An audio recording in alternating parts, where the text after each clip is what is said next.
What's going on, guys? Welcome back to Miniature Mayhem. My name's Chris. In today's tutorial we're going to be working on the Vyrkos Blood-Born. When it came to the colour scheme, I decided to go for an old school Warhammer vibe.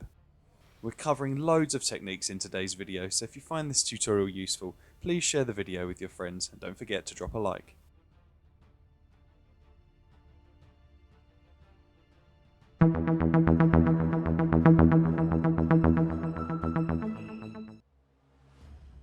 The first thing I've done is prime the model with Chaos Black, and then using white, applied a zenithal highlight from above. If you're new to painting, it can be a great idea to take a picture of this stage, as it allows you to see where the shadows should lie once you start applying other paints. Using two thin coats, I've base coated the rock inky by darkness.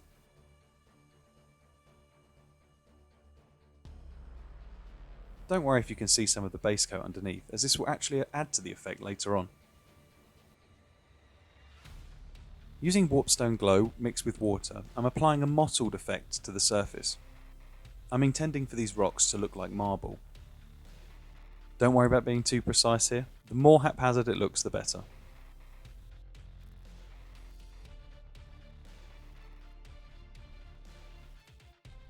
With the WARPSTONE glow now dry, you can see it becomes a lot less obvious. Using small circular motions, we're now going to dry brush on Flayed One Flesh.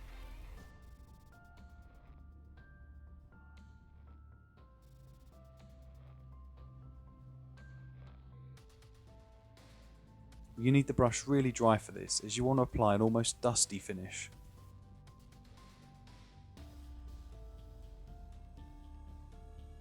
Now to apply some realism and dirt to the rock, I'm using a mix of medium and Mournfang brown. This mix is almost a 9:1. You can apply this into all the recesses, and anywhere there's little pockmarks you can pull it in the area and then drag it down to create a running effect.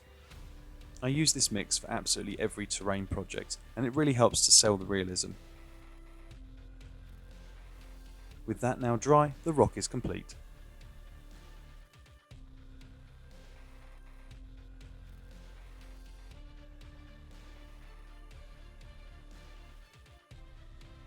Now applying a quick base coat of Mournfang brown to the roots on the floor.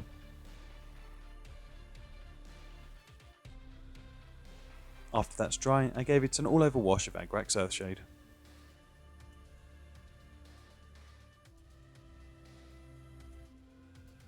Coming back in with Mournfang, I highlight the root back up.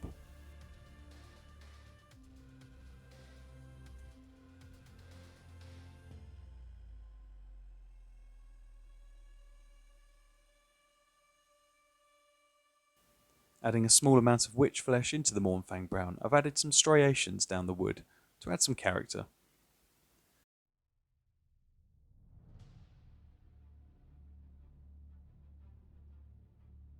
Using Screaming Skull, I've base coated the skulls on the base.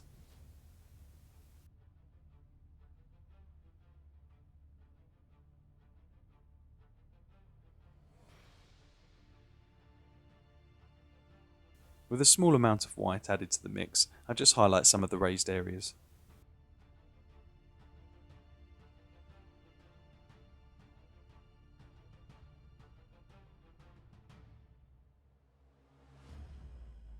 As with the rest of my Cursed City set, I've decided to base coat all of my candles MEPHISTON red.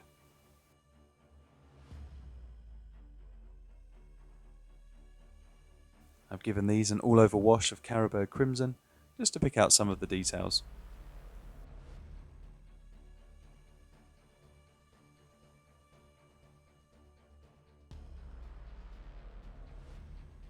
Using Wild Rider Red, I just highlight around the edges on some of the fresh wax portions.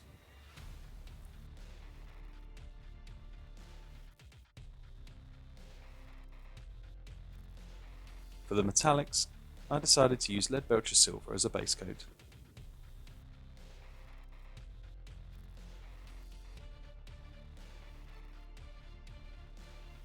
This was then given an all over wash of Agrax Earthshade.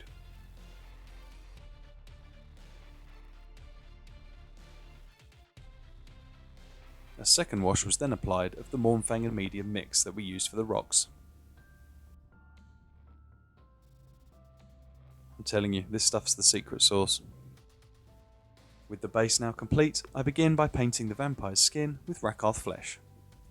If you haven't already, now can be a good time to take a picture of your zenithal highlights so you can remember where the shadows fall when it comes to highlighting the miniature later on.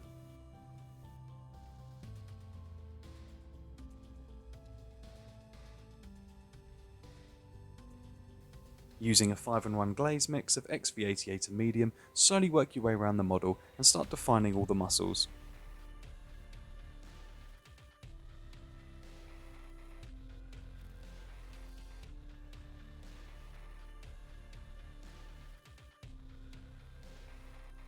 Using a second glaze of Mournfang Brown, I picked out some of the deeper recesses and added some shading to the deeper recesses on the face.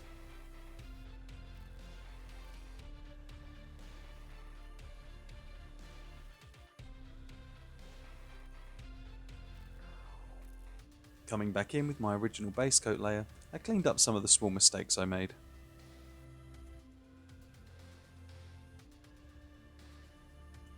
I added some pallid witch flesh into the mix and used that as a highlight colour to add striations to the muscles and start defining the face. Where possible, use a small brush for this and try and create some really fine lines.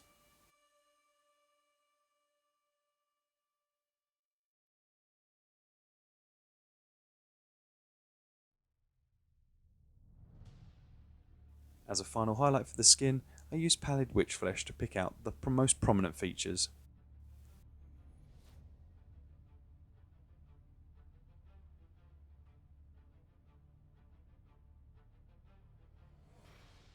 Using the same 5-in-1 glaze mix that we used for defining the muscles, paint the lower third of the vampire's legs. As you want the transition to be gradual, try to drag the paint towards the foot as that's where you want the majority of the paint to sit. If you do make a mistake like I have here on the ankle, just come back in with the glaze and blend the transition. Halfway through the XV88 transition, we're going to apply a second glaze of Mournfang Brown. Again, focusing the majority of the paint towards the feet.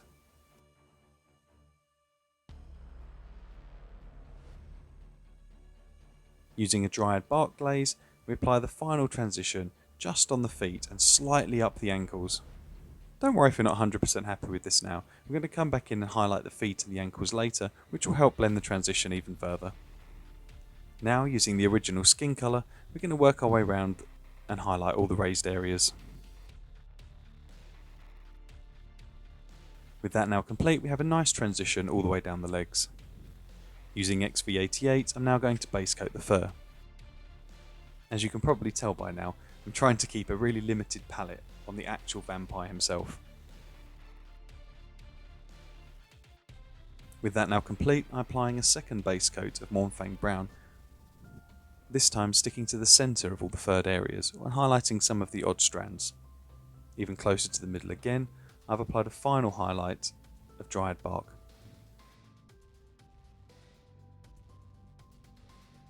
With that now dry, I've applied a wash of Agrax Earthshade just to bring all the colours together.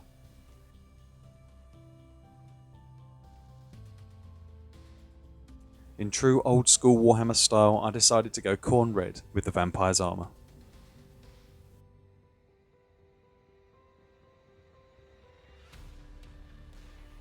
With that now dry, it gives you a really nice contrast with the pale skin of the vampire. I then applied an all-over wash of Caribou Crimson to the armour.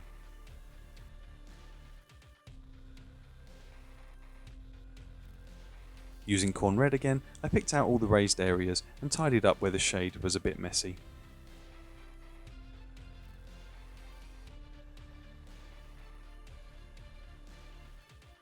Using Evil Sun Scarlet, I applied a final edge highlight around the armour.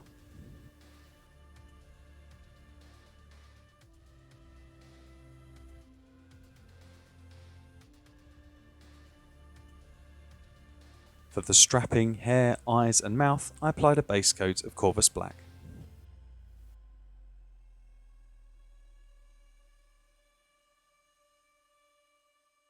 Using a mix of Evil Sun Scarlet and Lamian Medium, I applied a glaze to the hair. Using 4 or 5 thin coats, try and apply each layer closer to the ends of the hair to build the effect up closer to the tips. With that now complete, we've got a really nice transition from black to red. Using Dawnstone Grey, I applied a fine edge highlight to the hair and the strapping around the vampire's chest.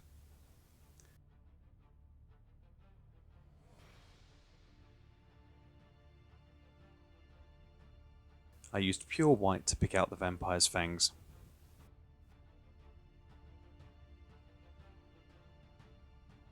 Using the same glaze mix as we used for the hair, I decided to add a bloodshot effect around the eyes. I like the idea that the vampire's only just eaten. With that now complete, I used Lead Belcher to base coat the sword.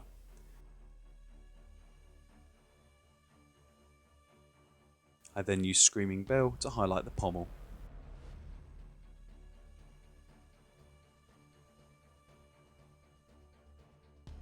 I also applied Screaming Bell to the ornamentation on the vampire's armour.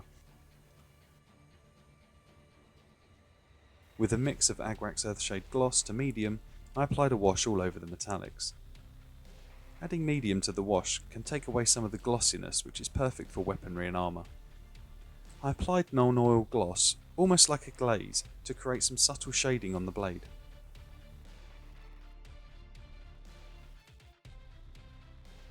Using Screaming Bell, I applied a highlight to the pommel.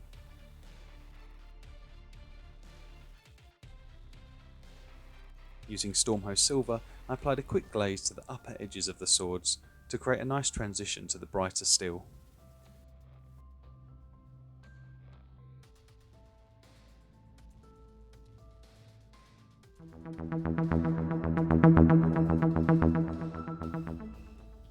And with that final stage, the Vyrkos Blood-Born are now complete.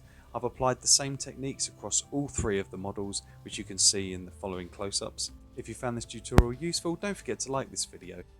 If you haven't already, hit that subscribe button, and leave us a comment down below if there's anything else you'd like to see painted from the Cursed City box set.